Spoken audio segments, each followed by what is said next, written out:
ভাবি কল করলেন। ভাইয়া কি বলছে জানি না। ভাবি উঠে বাহিরে গেলেন। ভাবির চলে যাওয়া দেখে আমার মনে কু ডাকছে, সন্দেহ লাগছে। আমি ধীরে ধীরে খাট থেকে নামলাম, পাশে পর্দার আড়ালে গিয়ে দাঁড়ালাম।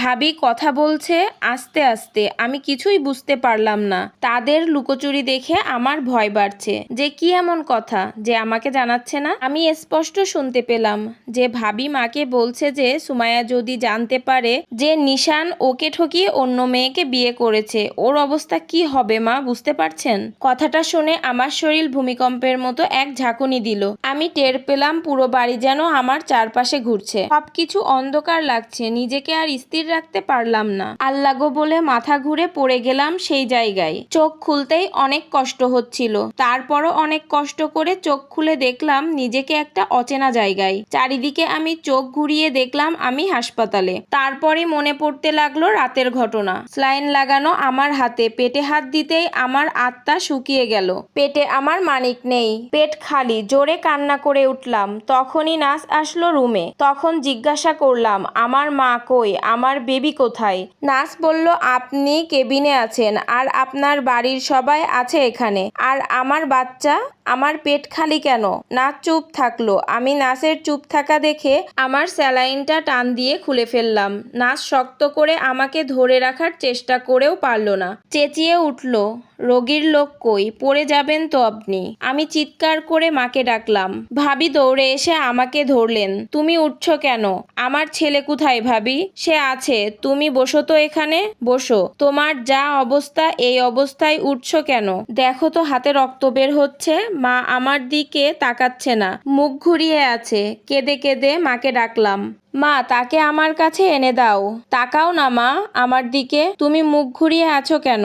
মা আচমকা আমার হাত ধরে কাঁদতে শুরু করলেন। তুমি আমাকে সব খুলে বলো, তুমি আমাকে টেনশনে রেখো না। ভাবি আমার মাথায় হাত বুলাতে বুলাতে বললেন, দেখো সুমাইয়া, আমাদের হাতে কিছুই নেই, সব আল্লাহর হুকুমে হয়। তুমি এমন ভাবে পড়ে যাও যার ফলে বাচ্চার মাথায় প্রচন্ড ভাবে চাপ পড়ে, অনেক রক্তও যায়। তুমি তখন অজ্ঞান ছিলে। তোমাকে আর বাচ্চাকে তাড়াতাড়ি হাসপাতালে নিয়ে যাওয়া হয়, বাচ্চাকে এনআইসিইউতে রাখা হয়। ডাক্তাররা অনেক চেষ্টা করেছে কিন্তু বাচ্চার মাথায় আঘাত লাগাতে তারা হার মেনেছেন।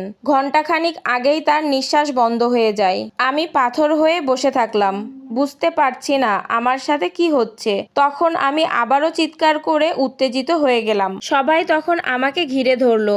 মা পাগল হয়ে ডাক্তারকে ডাকলেন। ডাক্তার এসে আমাকে উত্তেজিত হতে না বললেন। স্থির হতে পারছি না। মাকে বললাম আমার কিছুই হবে না, আমার তো পোড়া কপাল। পোড়া কপাল যাদের তাদের কিছুই হয় না। তুমি আমাকে আমার ছেলের কাছে নিয়ে যাও, উঠে ধরো আমাকে। মা আর ভাবি মিলে আমাকে বাচ্চার অডে নিয়ে গেলেন।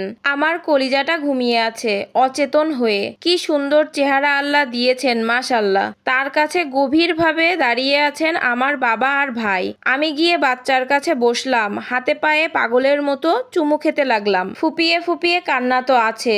মহিলারা আমাকে বুঝাতে লাগলেন ছোট্ট বাচ্চা মারা যাওয়া ভালো, কেয়ামতের দিন বাবা মার জন্য বাচ্চারা সুপারিশ করবে। তোমার ভাগ্য ভালো তাই আল্লাহ তাআলা তোমার বাচ্চাকে তার কাছে নিয়ে গেছেন। কারোর কথায় আমার মনকে স্পর্শ করছে না। আমার ভিতরটা যে ভেঙে চুরে যাচ্ছে সেটা আল্লাহ ছাড়া কেউ জানে না। আমার সাথে যে কাল রাত থেকে এত কিছু হয়েছে সেটা আমার স্বামীর বাড়ির কেউই জানে না। আমাদের বাড়ির কেউ তাদেরকে জানায়নি। অবশেষে হয়তো ভাবি জানিয়েছে বাচ্চার খবর। শাশুড়ি ননদ সহ আরো অনেকজন এসেছিল ওইখানে। তারা কয়েকবার বলেছিলেন আমাদের বংশের ছেলে আমাদের ওইখানে গিয়ে কবর দিব। কথাটা আমার কানে আসতে সারা শরীরে আগুন ধরে গেল আমার।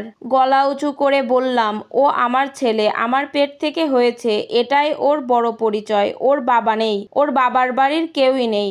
আমার ছেলের কবর আমার বাবার বাড়িতেই হবে, আমার চোখের সামনে থাকবে, এটাই শেষ কথা। এরপর তারা আর কেউ কোনো কথা বললেন না। আর শাশুড়ি আমার কাছে এসে অনেক বেশি কান্না করলেন, তার কষ্টের কথা বললেন। ছেলের জন্য তো আর তাদের পরিবারের কাউকে দোষ দিতে পারি না। ছেলের কবর দেয়া হলো। আর বারবার মনে হচ্ছিল কেন আল্লাহ আমাকে তার কাছে নিয়ে গেল না। আর আমি কিভাবে বেঁচে থাকবো সামনে? এত কষ্টের দিন আমি কিভাবে পার করব? নিশানের প্রতি আমার এত ঘৃণা জন্মে যা ভাষায় প্রকাশ করার মতো না। ওকে সামনে পেলে জ্যান্ত মেরে ফেলতাম আমি। অমানুষটার জন্য আজ আমার বাচ্চা আমার কাছেই নেই। তার কথা তো বলাই হয়নি, আমার ছেলে মারা যাওয়ার পরের দিন সমস্ত তথ্য জানা গিয়েছে। কক্সবাজারে এক হোটেলে উঠেছে সেই মেয়েটাকে নিয়ে। অলরেডি বিয়ে করেছে তারা। তাদের সম্পর্ক নাকি বিয়ের আগে থেকেই ছিল, বিচ্ছেদ হয়েছিল মাঝখানে, তাই পরিবারের কথা শুনে সে আমাকে বিয়ে করেছিল। অবশেষে তারা একজন আরেকজনকে ছাড়া থাকতে না পেরে বিয়ে করেছে। মেয়েরা মেয়েদের প্রধান শত্রু, জানে যে সে একজন বিবাহিত, তারপরেও তাকে সে বিয়ে করে। যতই আগের প্রেমিক হোক না কেন, নষ্টা মেয়ে। 2 দিনের মধ্যে চাচা তাদের গ্রেপ্তার করে। একজন বউকে ডিভোর্স না দিয়ে দ্বিতীয় বিয়ে করেছে। এর জন্য নিশানের 1 বছরের জেল আর টাকা জরিমানা করা হয়। যেদিন তাকে গ্রেপ্তার করে থানায় নেওয়া হয়, আমি, ভাবি, মা সহ চাচা ওখানে গিয়েছিলাম। নিশান আমার দিকে একবার তাকিয়ে চোখ নামিয়ে নেয়। আমি পায়ের জুতা খুলে 2 জনকে এলোপাথারি মারতে থাকি। ভাবি আমাকে টেনে সরালেন। আমি চিৎকার করে বলি, চাচা ওদেরকে এতটুকু শাস্তি দিবেন যতটুকু আমি পাচ্ছি। আমার কাছ থেকে আমার বাচ্চাটাকে কেড়ে নেয়ার শাস্তিটাও দিবেন। যন্ত্রণা দিতে দিতে 2 জনকে জ্যান্ত মেরে ফেলবেন। আদালতে মেয়েটার বিচার হবে না জানি, ওকে আমার কাছে ছেড়ে দিন, ওকে মারতে মারতে শেষ করে দিব। ভাবি টেনে সরায় আমাকে। এরপর 1.5 মাস কেটে যায়। আমার ভিতরের ক্ষত আস্তে আস্তে সারতে থাকে। নিশানের জন্য কখনো আমার খারাপ লাগে না, কখনো আমার কলিজাও কাঁদে না, কাঁদে আমার বাচ্চার জন্য। হয়তো নিশানের জন্য আমার অনেক কষ্ট হতো যদি আমার বাচ্চা মারা না যেত, যার কারণে আমার সবকিছু শেষ। সে আমার কাছে একটা আস্ত জানোয়ার, এর থেকে বড় পরিচয় আর কিছুই নেই তার। আগের চঞ্চল আমি দিন দিন গম্ভীর হয়ে যাচ্ছি। কারোর সাথে বেশি একটা কথা বলি না, আগের মতো হাসি না। একজন বেঈমান আমার সবকিছু কেড়ে নিয়েছে। সে এখনো জেলে। মেয়েটা কোথায় তা জানি না, তবে তাদের তালাক হয়নি তা জানি। সাজা শেষ হবে, বের হবে, দুটো মিলে সংসার করবে। করুক, তাতে আমার কিছু যায় আসে না। আমি কারোর খবর রাখি না। তবুও হঠাৎ হঠাৎ মনের বিরুদ্ধে গিয়ে মনে হয়, সে কেন আমার সাথে এমনটা করলো? সে তো বহুবার বলেছে সে আমাকে ভালোবাসে, আগলে রেখেছে, কেয়ার করেছে, কিন্তু এত যত্ন করে মানুষ মানুষকে কিভাবে ঠকাতে পারে? আমার হিসাব মেলে না।